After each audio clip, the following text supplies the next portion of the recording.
Vamos lá, queridos. Essa noite foi, como diz a juventude, aí foi punk, né? Grandes desafios, lutas. Quem aqui tem passado por lutas? Uau! Quem aqui tem experimentado vitórias? Uau! Sabe o que isso nos mostra? Que a nossa vida realmente não é linear e ela vem e ela apresenta lutas e apresenta vitórias. E é assim, a nossa vida é assim. E quando nós temos lutas, eu quero dizer que a luta um dia passa. Porque a nossa vida é um processo, amém? Queridos, e às vezes passa, e tem lutas que passam a hora que a gente vai para a glória. Não tem problema não, mas ela passa. Mas sabe, as coisas boas também passam. Tem momentos bons que também são quando a gente está experimentando aquelas vitórias, é aquela alegria, aquele misto de emoções, mas aquela alegria, aquele momento, aquela situação também passa. Porque a nossa vida, ela não é um padrão imutável. Deus, Ele nos fala na palavra vários momentos que nós vamos enfrentar lutas, mas também que nós vamos enfrentar vitórias, amém?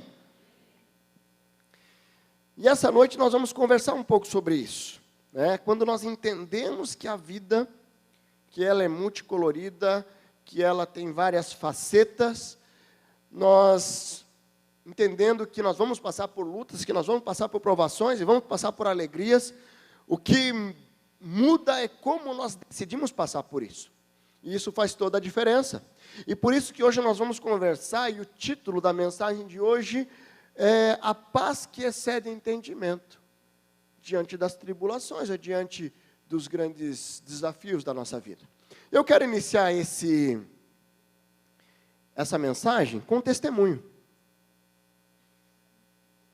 Eu ia testemunhar aqui no momento testemunho, mas daí eu deixei para introduzir a mensagem com esse testemunho. Essa semana foi uma semana começou muito especial.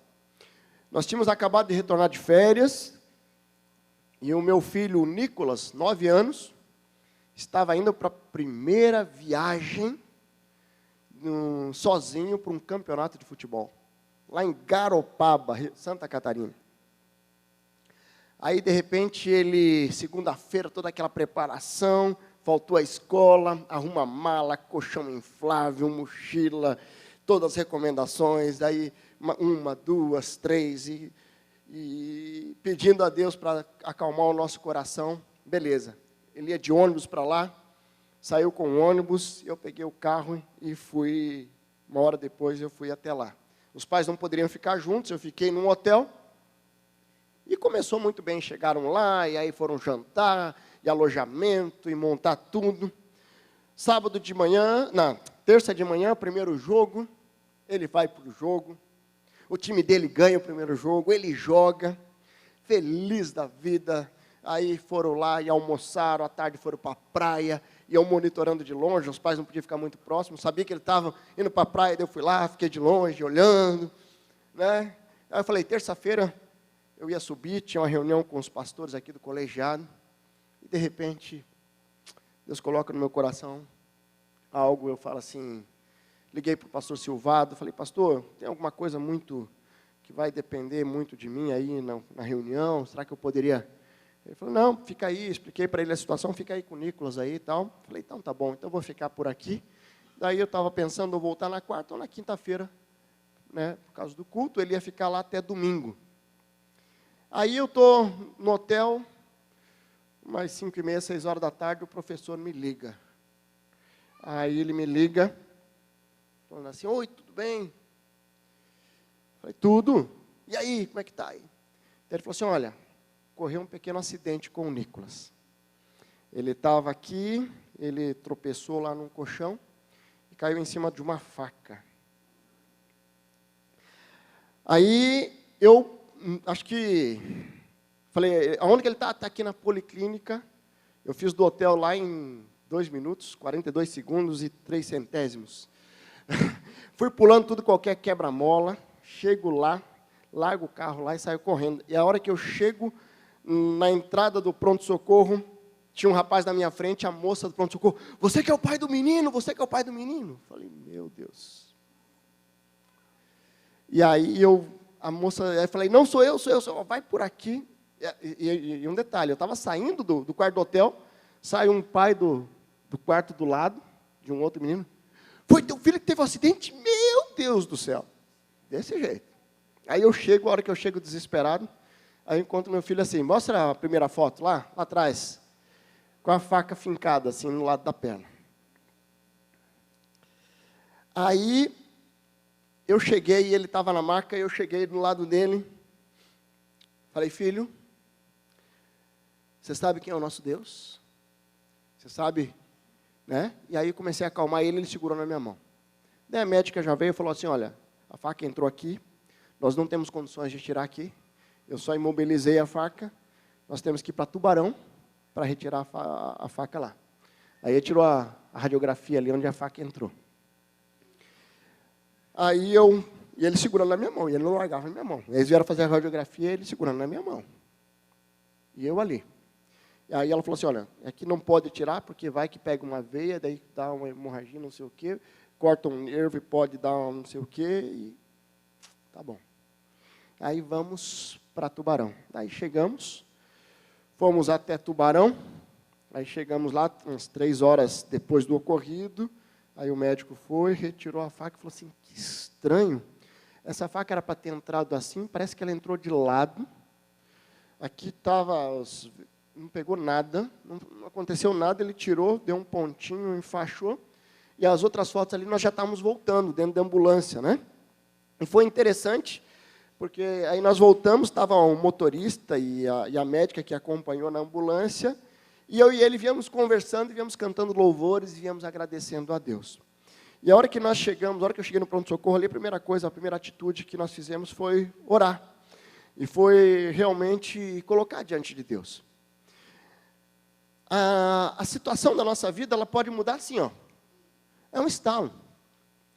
É um descuido, né? Ele foi uma fatalidade, ninguém teve culpa, os professores são muito atenciosos, eles cuidam muito bem mesmo, né? Eles orientaram a não levar faca com ponta, né? Uma das mães insistiu em mandar uma faca com ponta, ele tropeçou no colchão, não estava fazendo bagunça, estava andando normal e tropeçou no colchão e caiu, mas o problema não é, e assim, eu louvei a Deus por 2 situações. Primeiro, que foi uma grande oportunidade de testemunhar. Foi interessante aqueles professores em volta daquela maca, todos preocupados, e eu cheguei, a hora que eu cheguei, eu falei do nosso Deus, ele acalmou. E ali nós oramos juntos, na frente dos médicos, vamos orar e colocando diante de Deus. Eu orei pedindo a bênção do Senhor naqueles médicos, enfermeiros, tudo que ia acontecer ali. Aqueles professores ficaram olhando. E, na verdade, depois eles vieram todos preocupados, eu falei assim, graças a Deus que foi com meu filho. Nós estávamos lá, tem uns 40 meninos, se tinha no máximo eram 5 a 8 pais.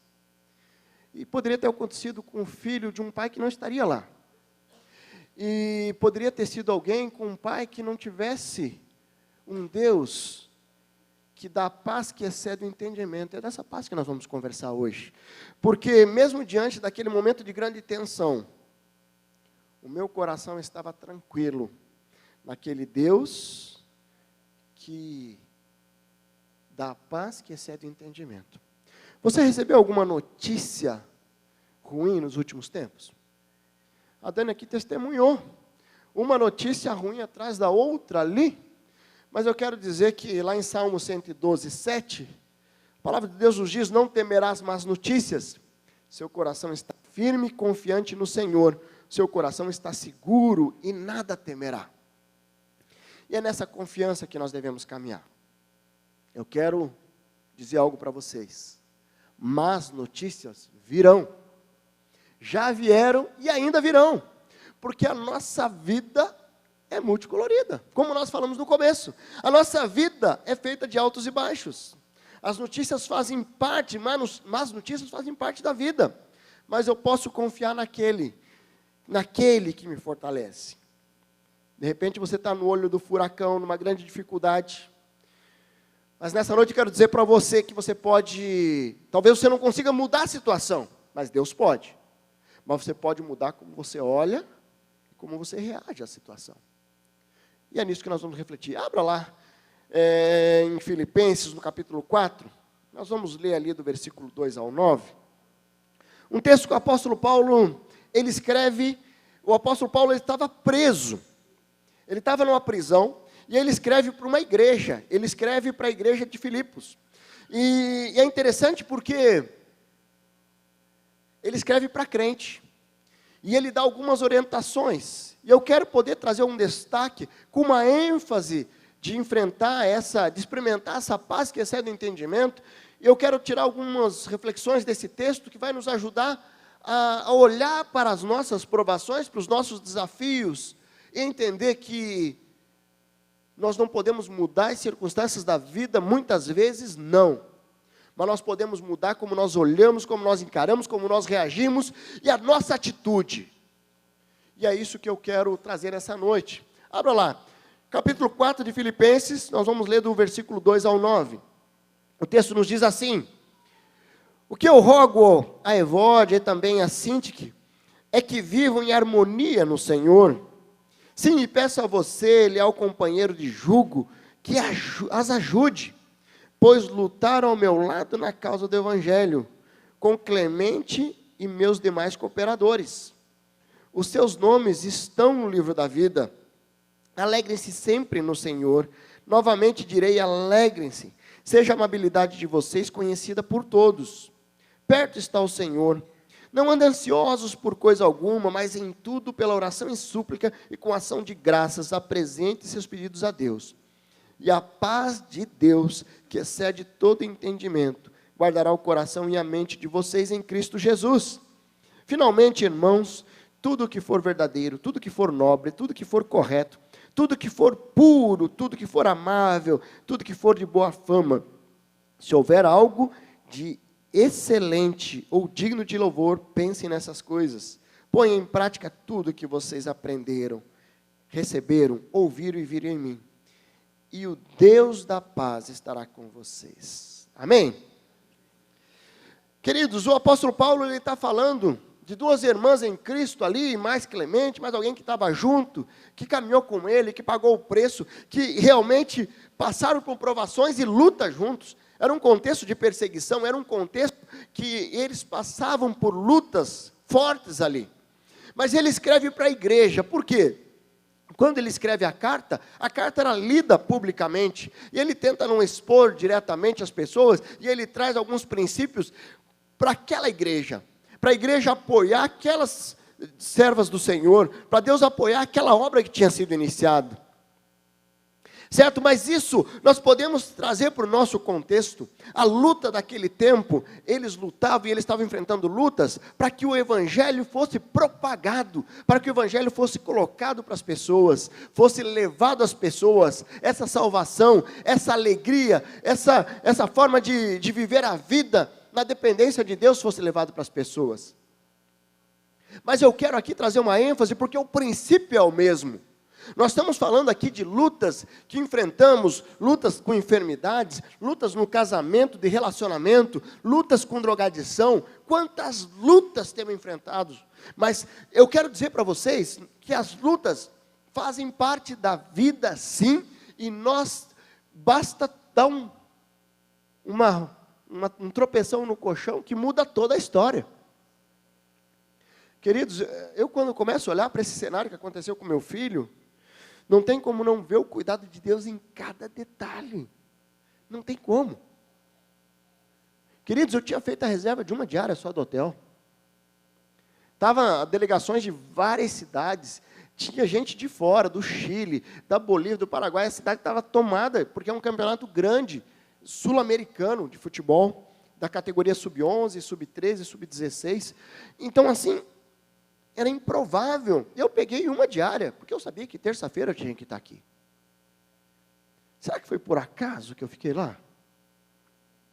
Sabe, aí eu começo a olhar, e de repente, tantas coisas poderiam acontecer, ele tropeçar no colchão e cair com a faca na barriga, no peito. cai no lado, e poderia ter feito, mas não aconteceu nada. O bichinho está pulando hoje lá em casa, lá, e ele está enrolando ainda, ele faz um charme, e aí, mas bênção máxima, certo? Porque o que aconteceu foi uma oportunidade de testemunhar. E no outro dia ele quis lá assistir o jogo ainda, que daí eu peguei ele do alojamento, levei ele para o hotel, nós dormimos lá, e no outro dia ele falou, pai, vamos embora depois do jogo? Segundo jogo. Aí ele foi lá, daí primeiro jogou o sub-13, nós chegamos no horário, e a hora que eu pego ele no colo, e os meninos começaram a chamar, lá a hora que acaba o primeiro jogo, estavam no vestiário, eu começo a levar os meninos, sai para fora, começo a bater palma para ele, começo a gritar o nome dele, o bichinho se achou, né? Uma bênção, porque essa experiência, que num primeiro momento parece ser muito ruim, isso gerou um crescimento na vida do meu filho, na fé dele, gerou um crescimento na minha fé.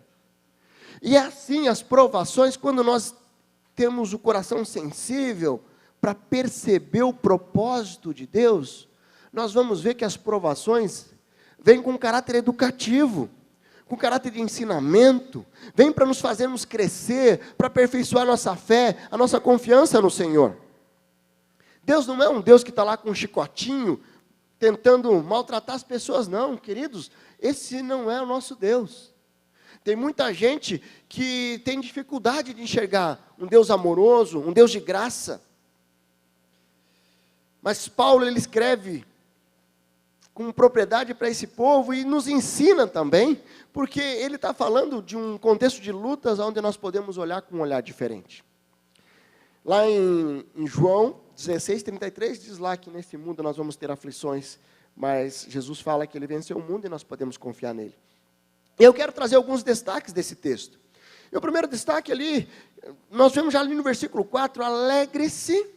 Alegre-se como? Quem que está com a Bíblia aberta aí? Alegre-se sempre. Alegrem-se sempre. Em quem? No Senhor. Alegria no Senhor é algo que nós temos que viver por convicção. Alegre-se sempre, sempre. Será que a alegria é só um enfeite secundário e eventual do cristianismo? Será que a alegria, ela está diretamente ligado àqueles dias favoráveis, onde tudo dá certo? Será? Se fosse assim, de repente a palavra do apóstolo Paulo seria: alegre-se quando tiver tudo beleza, quando tiver tudo ok, quando a conta bancária estiver gorda, quando eu estou vendendo saúde, aí eu posso me alegrar. Então, mas não é essa a palavra do apóstolo Paulo. Alegre-se sempre. Você está conseguindo se alegrar mesmo diante dessa tribulação? Você está conseguindo enxergar uma possibilidade de se alegrar somente com a presença do Senhor na sua vida? Queridos, é um desafio, sabemos que é. Nós não podemos ser ingênuos. Mas eu quero dizer para vocês que é possível e é viável. Porque eu tenho visto e eu tenho experimentado a alegria do Senhor, independente das provações. Lá em Neemias 8:10 diz lá: este é o dia consagrado ao nosso Senhor, não se entristeçam, porque a alegria do Senhor é a nossa força. Dias consagrados ao Senhor. Quem caminha na presença de Deus, todo dia é consagrado ao Senhor. Todo dia, quando eu acordo e eu falo: Deus, eu coloco o meu dia nas suas mãos, e eu quero poder me alegrar. Tem algumas pessoas que começam um dia, e de repente começa a dar as coisas erradas, fala: hoje vai dar tudo errado. Repreenda em nome de Jesus. Não precisa. Se começar errado, eu quero dizer que antes do final do dia tem um meio do caminho, gente. E esse meio do caminho você pode mudar a história. Depende da sua atitude, do seu coração. Se eu achar que vai dar tudo errado mesmo, já estou predisposto a dar tudo errado. Por quê? Porque eu acho que tudo, eu vou começar a enxergar coisa onde não tem. Como você tem andado? Você tem andado murmurando? Você tem andado reclamando da vida? Ou você tem andado alegre? A postura como eu olho as minhas provações fazem toda a diferença. Então eu quero deixar esse desafio do apóstolo Paulo aqui: alegrar-se sempre. Esse é um desafio para você deixar Deus encher o seu coração de alegria e não ficar condicionado às circunstâncias. Deus quer que experimentemos uma plena felicidade nas circunstâncias e através das circunstâncias. Alegria plena, alegria total. É interessante que meu filho estava lá chorando, e eu começava a fazer umas brincadeiras com ele. Mas só que eu consigo tirar alguns ensinamentos disso que aconteceu. Primeiro que Deus honrou meu coração. Quando nós saímos daquela ambulância, cada buraquinho que passava, a faca mexia. A faca mexia e ele dava um grito. A faca mexia e ele dava um grito. E aí nós saímos na BR lá e dava mais ou menos 1 hora de viagem. Eu falei, filho, tenta fechar o olhinho e dormir. E ele conseguiu fechar o olho e conseguiu dormir. A viagem ia ficar mais rápida. A hora que ele fechou o olho e dormiu, eu comecei a clamar ao Senhor. Eu não sabia, queridos, eu não sou médico. Certo? Quando um fala que vai romper isso, vai romper aquilo, vai saber. Mas eu não sou médico, mas eu creio em Deus que é o médico dos médicos. Eu coloquei diante do Senhor e eu fui orando. E foi muito interessante que na volta, um motorista lá na frente, ele e a médica estavam mudos ali na frente, porque eu e meu filho gritava ali atrás. E nós cantamos louvores, ele é meio agitadão, meio que nem eu, assim. Né, tem um pessoal que brinca que se cantar a musiquinha do Condor, eu estou levantando a mão e tal, né?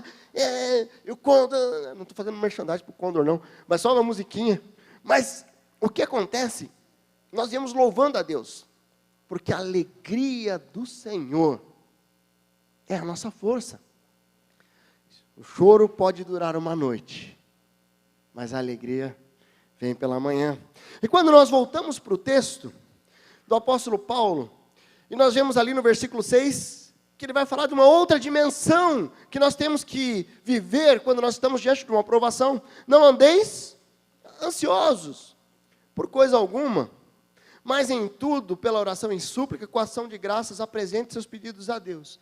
O que nós fazemos aqui, queridos, quando nós apresentamos esses pedidos ao Senhor, nós temos que colocar aqui e descansar.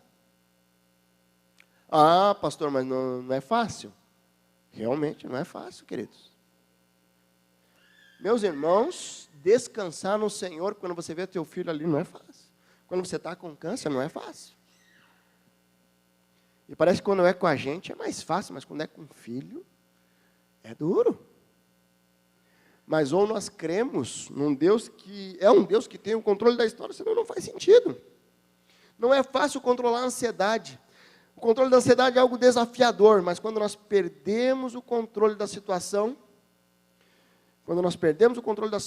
é o momento de nós confiarmos num Deus que toca o nosso coração e traz equilíbrio na nossa mente.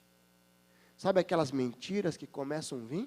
A ansiedade, ela está diretamente ligada às mentiras que começam a vir na nossa mente. Mas e se acontecer isso? E se acontecer aquilo? Eu fico, e se acontecer isso? E se acontecer aquilo? Calma, aquiete. Descanse no Senhor. O desafio é descansar naquele que nunca perdeu o controle da história.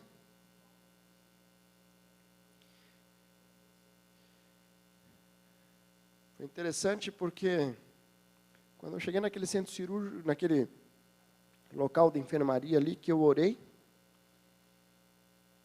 eu poderia ter procurado um culpado, eu poderia ter me exaltado, mas Deus me trouxe a tranquilidade, queridos, que eu olhando hoje, falei assim, só Deus mesmo. Não tem como. Não tem como, porque a cena é muito chocante, né? A cena é muito chocante. Mas, e tem pessoas que andam ansiosos, que não conseguem chegar ao trabalho, porque acham que vai ser demitido todos os dias. Que não conseguem conversar com a esposa, com o esposo, porque qualquer assunto, porque acha que esse assunto vai gerar uma discussão e pode gerar uma separação e um divórcio. Tem pessoas que andam ansiosos porque acham que de repente, se eu for verdadeiro, se eu falar que eu sou crente, eu vou ser discriminado e eu vou ser isolado dos amigos. Qual a sua ansiedade?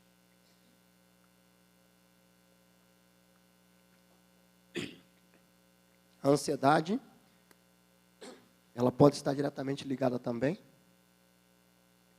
à sua fé. Porque a palavra nos diz, se eu tiver fé do tamanho do grão de mostarda,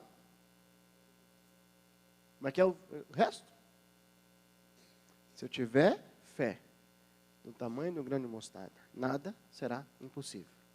Eu digo para esse monte, vai para lá, e ele vai. A fé de um... Alguém já viu um grãozinho de mostarda? Desse tamanho assim. Ó. Eu tive uma experiência com o grão de mostarda quando nós compramos a nossa casa. Nós não tínhamos o dinheiro, nós não tínhamos condições, não tínhamos cadastro, mas teve uma virada do ano aqui que nós recebemos um... Quem que estava naquela época aqui? Estava aqui, algumas pessoas receberam, né?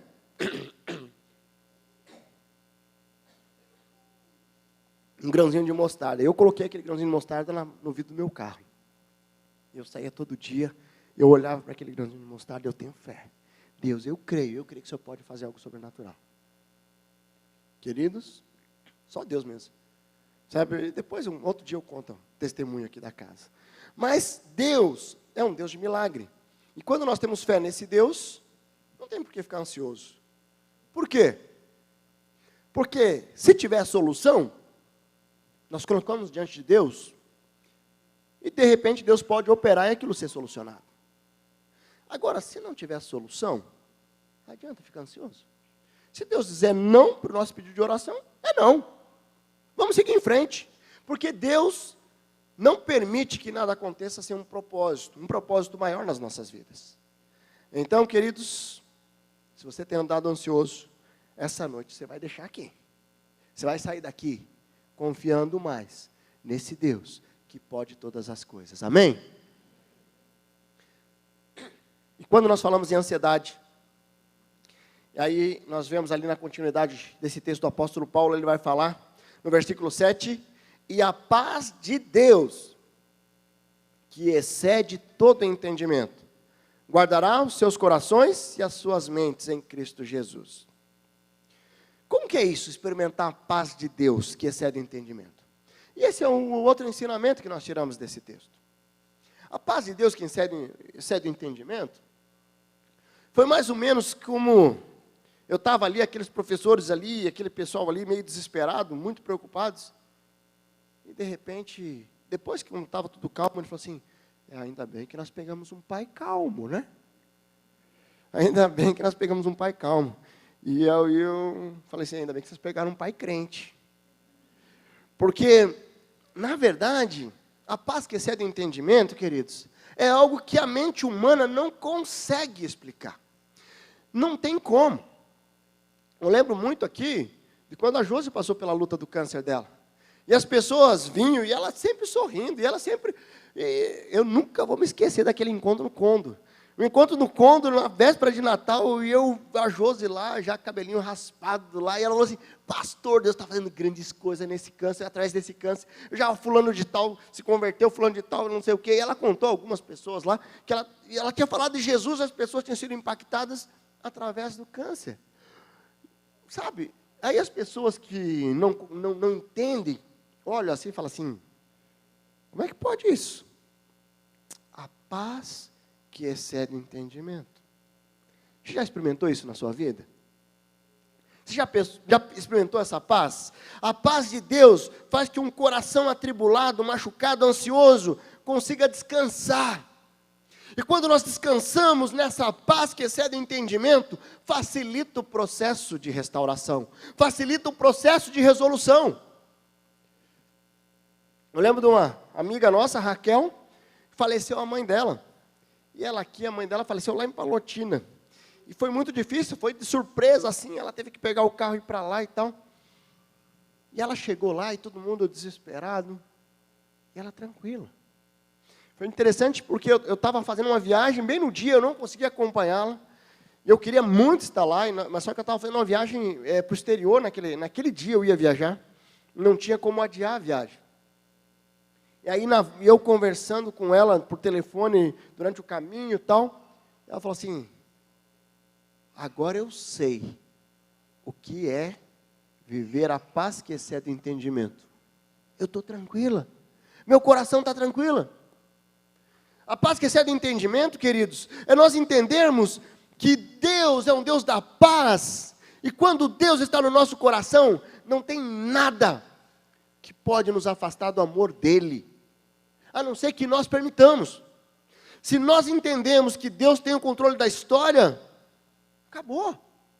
Agora, se eu estou numa crise conjugal, e ao invés de experimentar essa paz que excede o entendimento, que me ajuda com tranquilidade a achar soluções, achar atitudes, pautar as minhas decisões, se ao invés de fazer isso, eu começo a atirar para todo lado, lá tem um cara que fala isso, aquilo, e ele vai ajudar, lá tem isso, e ele vai lá, e eu vou lá dar garrafada, e eu começo a fazer várias coisas para tentar resolver o meu problema, ao invés de aquietar o coração, e confiar nesse Deus, que é o Deus de paz, que dá tranquilidade para nossas vidas. Se ao invés de fazer isso, eu prejudico a resolução. E aí depois eu fico perguntando, mas nada deu certo. Mas claro, eu estou tentando resolver do meu jeito. Eu estou tentando resolver na minha autossuficiência, ao invés de descansar o meu coração de um Deus de paz. Um Deus que nos promete que nós podemos colocar diante dele toda a ansiedade. Como diz lá em 1 Pedro 5,7. Lance sobre mim toda a ansiedade, porque eu tenho cuidado de vocês. A paz que excede o entendimento, queridos, é algo incompreensível aos olhos humanos, mas é algo perfeitamente compreensível para aqueles que experimentam isso quando entregam o coração diante do Senhor. A paz é um dos princípios, uma das virtudes do fruto do Espírito. Quando nós colocamos Deus no processo, fica muito mais fácil. Com o Nicolas ali, nós conseguimos experimentar essa paz, que fez toda a diferença. E é interessante porque, a hora que eu cheguei, ele estava bem desesperado, gritando, berrando. A hora que eu cheguei, peguei no rostinho dele, falei de Jesus, relembrei a ele, nós oramos, ele acalmou, ele segurou na minha mão. A hora que ele segurou na minha mão, ele não largou mais minha mão. Foi 100 quilômetros ele segurando na minha mão, mesmo quando ele dormiu, ele segurou na minha mão. E nós chegamos lá e ele desceu, para descer da ambulância, eu desci assim. E ele segurando na minha mão. E aí nós chegamos lá e aí precisava fazer a ficha lá com a carteirinha, com a identidade dele. Ele falou, não largo. Eu falei, preciso que alguém vá lá. E a enfermeira falou, não, deixa que eu vou lá. E eu entreguei a carteirinha para ele. E ele estava segurando na minha mão. E ele estava tranquilo. Queridos, ele estava em paz. Quando nós seguramos na mão do Pai, quando nós colocamos as nossas lutas nas mãos do nosso Pai eterno, nós ficamos em paz, nós ficamos confiantes que tudo dará certo, porque o nosso Deus não erra. O nosso Deus nos traz segurança. O nosso Deus nos traz a paz que excede o entendimento. Queridos, e para fechar, nós vemos ali no versículo 8. Ele dá uma palavra de exortação. Irmãos, tudo que é verdadeiro, tudo que é nobre, tudo que for correto, tudo que for puro, tudo que for amável, tudo que for de boa fama, se houver algo de excelente ou digno de louvor, pensem nessas coisas. Viver o que é verdadeiro nos ajuda a enfrentar as provações de cabeça erguida. Não vai faltar gente para colocar mentiras aqui. A mente, ela é muito poderosa. E para nós vivermos uma mentira, é muito fácil. Nós falamos quinta-feira passada sobre isso, sobre as mentiras. E eu quero dizer para vocês, o que houver de excelente, pensem nessas coisas. Alerta do apóstolo Paulo. O que você tem pensado? Como você tem pensado o teu desafio? Em que você tem pensado? Será que você tem pensado em algo que desagrada a Deus? Você tem tentado resolver do teu jeito? De repente o teu pensamento está numa área de pecado, numa área que você precisa abandonar. Mas o alerta do apóstolo Paulo diz, olha, tudo que for de boa fama, pense em coisas boas, pense em tudo que é excelente. Queridos, o que é excelente está aqui. O que foge daqui, foge da excelência de Deus. Deus é um Deus de excelência. Deus não faz nada pela metade. Deus faz tudo completamente. Amém? Abandone as mentiras, viva a verdade. Decida como você irá ocupar sua mente. Se é com verdades eternas ou com mentiras com eficácia momentânea. A paz de Deus faz com que um coração atribulado, machucado e ansioso viva a plenitude da presença de Deus. Amém? Está o desafio. Como nós vamos sair daqui hoje? Não sei como você chegou aqui.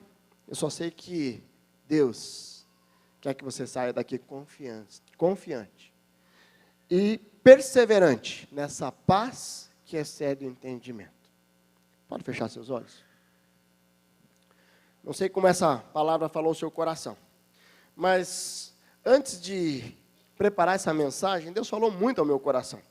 A experiência que eu tive nessa semana foi muito especial. A experiência com o Senhor, eu sei que gerou dor no meu filho, gerou dor no meu coração, angústia na minha esposa, mas nós confiamos num Deus que tem o controle da história. Minha esposa estava longe, o coração aflita e querendo estar lá, mas ela estava aqui em Curitiba. Eu mandando fotos e eu a cada situação informando ela. Mas ela na hora já ligou para algumas amigas, algumas irmãs, e já entrou em oração, já colocando diante de Deus. E Deus ouviu o nosso clamor. Deus ouviu o nosso clamor e hoje meu filho está bem. E eu consigo me alegrar no Senhor, porque eu sei que foi mão dele. Não foi nenhuma coincidência não ter rompido nenhuma veia, não ter rompido nenhum músculo, nenhum tendão ali que poderia gerar algumas sequelas. Foi mão de Deus. E eu quero dizer para você que, independente da sua aprovação, esse Deus que nos dá a paz que excede o entendimento, quer trabalhar no teu coração. Esse Deus, Ele quer olhar para você e Ele quer dar a você a paz que excede o entendimento. Ele quer levar sobre Ele toda a ansiedade, para que você viva sem ansiedade, para que você possa se alegrar e confiar num Deus de milagres. Nosso Deus quer que você experimente essa paz, quer que você viva uma verdade de excelência. Talvez nessa noite você vai ter que colocar suas provações diante do Senhor. Você vai ter que colocar o seu desafio. Você vai ter que colocar a sua ansiedade. Eu não sei o que Deus está falando ao teu coração. Queridos, eu quero dizer que o nosso Deus, Ele não está num canto do universo, vendo as coisas acontecer aqui embaixo, queridos. Ele está olhando para você de uma forma individual, olhando para o teu desafio, olhando para a tua luta. E Ele quer que você descanse nele e nele somente. Ele quer que você possa se derramar diante dele e colocar o seu desafio diante dele. Qual a decisão dessa noite? Você vai sair daqui sem experimentar essa alegria, sem experimentar essa paz, sem colocar a tua ansiedade diante do Senhor, sem viver as verdades eternas do Senhor na sua vida? Ou você vai colocar diante do Senhor? Meu amado, minha amada, é uma decisão. Nós não podemos mudar muito das lutas que enfrentamos na vida. Não tem como nós impedirmos que elas venham. Mas nós podemos decidir como nós vamos enfrentar, revestindo da armadura de Deus, revestido no poder de Deus, capacitado pelo Espírito Santo de Deus, a viver a vitória.